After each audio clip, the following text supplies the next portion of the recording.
Dear students, today we'll see what are the data structures used by the assembler. If we'll take any system software, it is going to use some of the data structures for performing the operation. So, in assembler, the main function is it will convert the assembly level language program into object code. For that conversion, it is going to use the two important data structures, the operation code table, OpTable, and the symbol table, SI1TAB, SIMTAB. Along with that, there is a pointer is called as location counter. We'll see one by one. The first one is operation code table, that is called as OpTable. OpTable is used to look up mnemonic operation codes and translate them to their machine language equivalent. The operation code table contains all the instructions and their equivalent machine code. That is opcodes will be there. Along with that, if it is a SICXE means the format also it will be there, whether it belongs to format 3 or format 4. So we will take one example. For example, LDA is a instruction mnemonic. For that the equivalent machine code is 00, STL 14 and so on.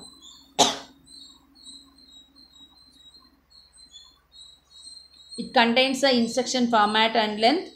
During pass 1, the OpTable is used to look up operation codes. During pass 2, the OpTable is used to translate the operation codes to machine language, because mostly it will be used in two-pass assembler. And single pass assembler means the only one step it will represent the operation code table for conversion. In SICXE, assembler search OpTable in pass 1 to find the instruction length for incrementing location counter. Normally, the hash table is used to store the OpTable because of frequent reference of data reason, because our hash table is efficient data structure for searching operation. Then next we are having the symbol table, that called as SYMTAB. It includes the name and value of each symbol. So see here we are having the different types of symbols. Copy, then symbol name, what is the value? 1000. First the value is 1000. C loop value is 1003 and so on. This will be there in the symbol table. It includes flags to indicate error conditions. Contains type and length also. Pass 1 labels are entered into during pass 1. Whenever the symbol finds in the program, that will be checked in the symbol table whether it is there or not. If it is there, means that indicates duplicate symbol. Otherwise, the symbol will be added into the symbol table.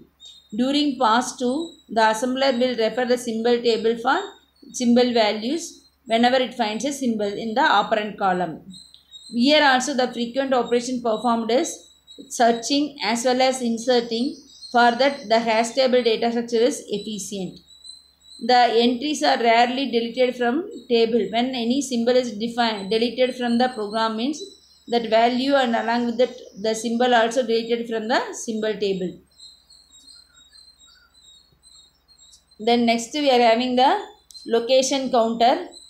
The another data structure that is called as pointer, which will point to the starting address of the instruction program. So in default, if there is no starting address, means it will point to the address 0, and based on the length of the instruction it will be incremented. Then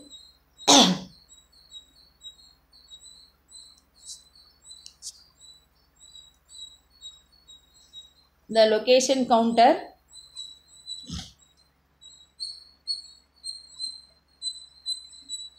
this is a variable used to help in the assignment of addresses. Location counter is initialized to the beginning address specified in the start statement.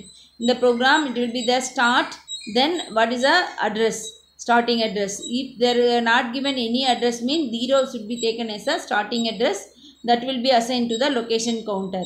Then after each source statement is processed, the length of the assembled instruction or data area to be generated is added to the location counter. Then it will point to the next instruction and so on. Then next we will see the pass to assembler. Already we told we are having the two passes. pass 1 and pass 2. Then what are the operations performed in pass 1 algorithm we are going to see, and pass 2 algorithm. In 2-pass assembler, during pass 1, what is the main operation performed is defining the symbols. That means assigning address to all the statements in the program and saves the value assigned to all the labels for use in pass 2, and it will construct the symbol table and perform some processing of assembler directives, reserve word, reserve byte, etc. During pass 2, actual conversion will be taken care. That means we will convert the assembly level language statement into object code. That will be taken care in the pass 2.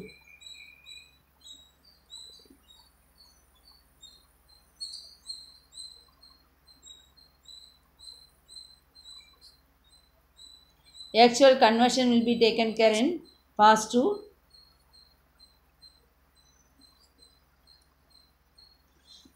So that is assemble instructions, and then it will process the sum of the assembler directives and the left out code conversion.